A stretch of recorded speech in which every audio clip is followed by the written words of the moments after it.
Hello 11th class. आज physics में हम अध्याय नंबर 3, ठीक है, सरल रेखा में गति में अवकलन पढ़ने जा रहे हैं कि अवकलन क्या होता है। ठीक है, इस टॉपिक को मैंने अभी तक नहीं कराया था। इसके आगे हमने चौथा अध्याय भी स्टार्ट कर दिया था कि हमने सोचा था कि इसको जब क्लास लगेगी तो उसमें आपको अच्छे से बताया जाएगा, बट अभी क्लास कुछ हो नहीं पा रहा कि लगेगी कब से लगेगी, तो इसलिए मैंने सोचा कि जो हमारे न्यूमेरिकल जो हमने छुड़वा दिया अभी नहीं कराया था, अब उसको मुझे को मजबूरी में कराना पड़ेगा। ठीक है, नहीं तो क्लास लगती तो ज़्यादा अच्छे से समझा सकते रहे, लेकिन अभी इसको समझेंगे।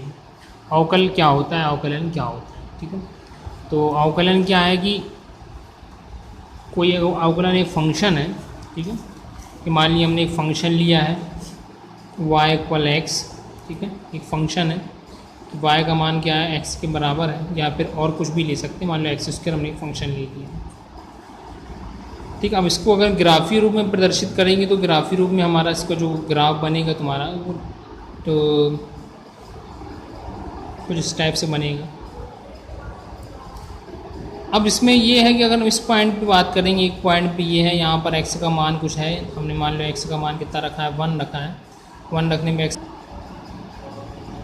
ठीक है, तो यहाँ पर हमने क्या रखा है, x का मान 1 रखे तो y का मान भी 1 आया, लेकिन हमने थोड़ा सा मान बढ़ा दिया, x का थोड़ा सा मान बढ़ाया है, मतलब 1.2 मान लो कर दिया, या 1.5 कर दिया, या 2 कर दिए, तो y का मान भी क्या होगा, यहाँ पर कितने पहुँच जाएगा, 4 हो जाएगा। यहाँ हमने x का मान कितना रखा है, अगर 2 रखेंगे तो कितना आएगी वैल्यू, 2⁻², कितनी आ गई, 4 आएगी। मतलब कि जो फलन है, जो y का जो मान है वो किस पे निर्भर कर रहा है, x पे निर्भर कर रहा है, और x का मान बढ़ेगा तो y का मान ही बढ़ेगा, x का मान घटेगा तो y का मान भी क्या होगा, घटता जाएगा। मतलब ये जो फलन है, इस फलन में जो वैल्यू है वो क्या करती जा रही है, एक ग्राफी फॉर्म में है, चूँकि स्क्वायर तो हमेशा बढ़ता जाएगा। लेकिन अगर कोई दूसरा फंक्शन होता तो उसमें क्या होता, वैल्यू कहीं घटती भी कहीं बढ़ती भी, तो ग्राफ इस टाइप से बनता जाता। ठीक है, ग्राफ का कोई बहुत सी वैरायटी, कैसे सीधा ही बन सकता है, ऐसे ही बन सकता है, तो बहुत टाइप के ग्राफ बन सकते हैं। लेकिन अगर हमें फंक्शन के थ्रू हमें लेना है कि ये फंक्शन है, इस टाइप से ग्राफ है, तो यहाँ से स्टार्ट हुआ, वैल्यू यहाँ बढ़ी है, फिर घटी है, फिर बढ़ी है, फिर घटी है, इस टाइप से ये चल रहा है। अगर हम पर्टिकुलर एक पॉइंट की बात करें कि इस पॉइंट पर हमने x के मान को अगर थोड़ा सा बढ़ाया है तो y के मान में कितनी वृद्धि हुई, या y के मान में कितना परिवर्तन आया है, उसको कैसे निकालेंगे। ठीक है, या हम बोल सकते हैं y के मान में हमने क्या किया, x का मान को बढ़ा के हमने कितना कर दिया, del x कर दिया, तो x प्लस कितना हो गया, del x का होल स्क्वायर। तो यहाँ y के मान में भी कुछ ना कुछ वृद्धि होगी, तो हम उसको क्या मान लिए, del y। तो ये जो del जो आ रहा है, del मतलब जो वृद्धि हो रही है वो कितनी हो रही है, और एट अ टाइम मतलब उस पर्टिकुलर उस समय पे कितनी हो रही है, इसकी गणना के लिए हम किसका इस्तेमाल करते हैं, अवकलन का इस्तेमाल करते हैं। दूसरा ये भी बोल सकते हैं कि हम किसी राशि को, अगर दूसरे मैथमेटिकल के अलावा उसको हम देखेंगे कि किसी राशि को, किसी फलन को क्या करना है, विभक्त करना है, उसके लिए अवकलन का इस्तेमाल करते हैं। किसी नंबर को तो हम आसानी से विभक्त कर सकते हैं, बोलेंगे 5 को अगर 5 में डिवाइड करना है तो हम आसानी से उसको 5 का भाग करके बोल देंगे कि एक हिस्से में कितना आ रहा, 5 आ रहा, मतलब इसका छोटा भाग कितना होगा, 5 होगा। लेकिन हमने बोला कि x² है, x² को हमें का एक छोटा भाग चाहिए, तो इस छोटे भाग को हम कैसे निकालेंगे, तो इसके लिए हमारे पास कोई फार्मूला नहीं है, वो भाग नहीं कर सकते। तो इसकी मेथड हम क्या करते हैं, इसमें क्या करते हैं, अवकलन, इसका छोटा भाग करना है तो हम क्या निकालेंगे, dy/dx। ठीक है, ये डेल बोलो या डी बोलो सेम होता है, तो हमने क्या करा, dy/dx, इसका एक छोटा भाग निकालेंगे जिसे हम किससे प्रदर्शित करते हैं, dx से प्रदर्शित करते हैं। चूँकि यहाँ एक छोटा भाग निकाले इसलिए हम क्या लिखेंगे, dy/dx कहाँ लेंगे, बट अपॉन में लेंगे, क्योंकि हमें इसका छोटा भाग निकालना है। तो ये छोटी सी डेफिनेशन हो गई कि अवकलन क्या होता है, और समझने के लिए इतना ही काफ़ी है कि किसी फलन में एट अ टाइम, किसी एक निश्चित समय पर उसमें कितनी वृद्धि या कमी आ रही है, कितना परिवर्तन आ रहा है, उसकी गणना के लिए हम अवकलन का इस्तेमाल करते हैं। या दूसरा बोल सकते हैं, किसी फलन को अगर हमें छोटे छोटे फलनों में बांटना है, डिवाइड करना है, तो उसके लिए भी अवकलन का इस्तेमाल किया जाता है। ठीक है, अब इसकी सबसे पहली बात तो क्या है, इसमें फार्मूले हैं, कुछ फार्मूले आपको याद करना पड़ेगा। ठीक है, तो फार्मूले बिना इसमें काम नहीं बनेगा, कुछ फार्मूले आपको हर हाल में इसको रटना पड़ेगा। पहला दिया है, यदि फलन हमें क्या दिया है, y = x⁴n, ये फलन दिया, उसका हमें अगर dy/dx निकालना, मतलब x के सापेक्ष, तो जो परिवर्तन हो रहा है वो किसके सापेक्ष हो रहा है, x के सापेक्ष, क्योंकि x का मान बढ़ेगा तब तो y का मान ही बढ़ेगा। तो यहाँ x के सापेक्ष निकाल ले कि x के आधार पर ही y की वैल्यू में परिवर्तन आ रहा है, तो dy/dx। ठीक है, d/dx लगाते हैं, y में हमें क्या निकालना, परिवर्तन की दर किसके सापेक्ष, x के सापेक्ष, जिसके सापेक्ष दर निकालना है वो बटे में आता है। यहाँ x के सापेक्ष निकाल ले तो x, फलन x का फलन है तो यहाँ भी परिवर्तन भी किसके सापेक्ष होगा, x के सापेक्ष ही होगा। तो ये हम लिखेंगे dy/dx, ठीक है। फार्मूला इसका x की पावर n का अगर अवकलन करते हैं तो कितना आता है, n x की पावर n-1, ये इसका फार्मूला है। दूसरा है फलन e की पावर x, इसका dy/dx अगर निकालना अवकलन तो उसका डायरेक्ट होता है e की पावर x का e की पावर x से ही होता है। log x की बात करेंगे तो log x का अवकलन कितना होगा, 1/x। sin x की बात करेंगे तो sin x का cos x का अवकलन कितना होगा, minus sin x। tan x का होगा तुम्हारा sec² x, cot x का होगा minus cosec² x। sec x की बात करेंगे तो sec x into tan x, cosec x की बात करेंगे तो minus cosec x into cot x है। इन्वर्स का यहाँ फार्मूला इन्वर्स वाली भी फिर दिए हैं कि अगर साइन इन्वर्स x है तो उसका कितना होगा, 1/√1 - x²। ठीक है। कॉस की बात करेंगे अगर हम यहाँ पर, ठीक है, हम कॉस की अगर यहाँ बात करते हैं तो कॉस का भी देखो साइन ही जैसे सेम है, सिर्फ माइनस से आएगा तो ये हो जाएगा -1/√1 - x²। इन्वर्स की बात करेंगे टेन इन्वर्स x की तो 1/1 + x²। कॉट में भी सेम रहेगा, सिर्फ माइनस का फ़र्क आ जाएगा, ठीक है, बाकी टेन ही जैसे है। सेक की बात करेंगे तो 1/x√x² - 1 और कॉसेक में क्या आएगा, फिर माइनस आ जाएगा। तो इन्वर्स वाले में आपको एक याद करना है, दूसरे वाले में खुद ब खुद माइनस लग जाता है। तो ये इसके फार्मूले हैं, ये फार्मूले जब तक आप याद नहीं करेंगे तो आपसे क्वेश्चन नहीं बन पाएंगे। ठीक है। अब क्वेश्चन पे हम आते हैं, बुक में क्वेश्चन जो दिया है आप किसी बुक से भी कोई से भी क्वेश्चन उठा सकते हैं। ठीक है। मैथ्स वालों के लिए खासतौर से ये बेनिफिट है क्योंकि मैथ्स में भी है और फिजिक्स में भी है। अगर आप फिजिक्स में पढ़ते हैं तो मैथ्स में सहूलियत होगी। ठीक है। फिजिक्स वाले को थोड़ी सी दिक्कत है क्योंकि मैथ्स का एक भाग है ये, लेकिन चूँकि ये फिजिक्स में भी इस्तेमाल होता है इसलिए इसको इसमें रखा गया है। इसको हर हाल में करना है आपको। पहला क्वेश्चन दिया x की पावर 3 + 2 x² + 2x + 1। तीन क्वेश्चन हमारे दिए हैं, इन तीनों का हमें क्या करना है, x के सापेक्ष क्या निकालना है, अवकल गुणांक या अवकलन करना है। तो सबसे पहले हम क्या लगाएंगे, dy/dx। ठीक है।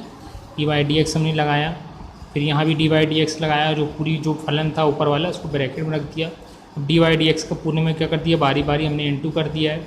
अब इंटू करने के बाद हमने इसमें फार्मूला लगाएंगे। देखिए यहाँ पर फार्मूला लगाना है, तो अब फार्मूला लगाएंगे तो क्या होगा, जो फार्मूला हमारे पास अभी हमने लिखा है यहाँ पर देखिए क्या लिखा है, y = x की पावर n का क्या होता है, n x की पावर n-1। मतलब जो पावर होती है वो सामने आ जाती है, देखो n सामने आ गया और जो n-1 जो पावर है उसमें से एक कम करते हैं।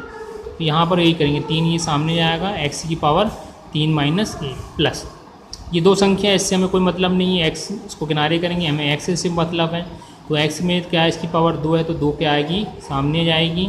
और पहले तो इसने क्या किया, 2 को बाहर निकाल के फलन को अलग कर लिया है। अब इस वाले में देखें तो कि सिर्फ यहाँ लास्ट में 1 है, मतलब यहाँ x है ही नहीं। जब x है ही नहीं तो x के सापेक्ष परिवर्तन भी नहीं होगा, ये मान तो फिक्स हो गया, बढ़ रहा ना घट रहा है ना। तो जब ये मान फिक्स हो गया तो फिक्स राशि का जब उसमें परिवर्तन ही नहीं होगा तो परिवर्तन वहाँ पर कितना लेंगे, 0 लेंगे।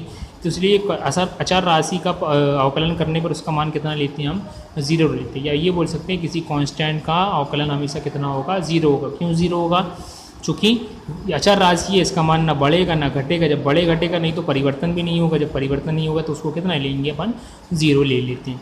ठीक है। फिर उसके बाद यहाँ पर 2 कॉमन लेने के बाद फिर इसका अवकलन जब किया तो ये इसकी पावर 2 रही तो 2 सामने आ गई, x की पावर 2 - फिर 1 फार्मूला लगाया, फिर प्लस 2, इसमें x की पावर 1 रही तो 1 सामने आएगी और 1 - 1 कितना हो गया, 0।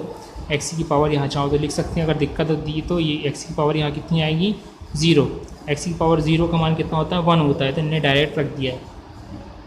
अब यहाँ से करेंगे तो 3x की पावर कितनी है, 2, ये 2 × 2, ठीक है, गुणा कर दो, तो यहाँ कितना हो गया, 4x।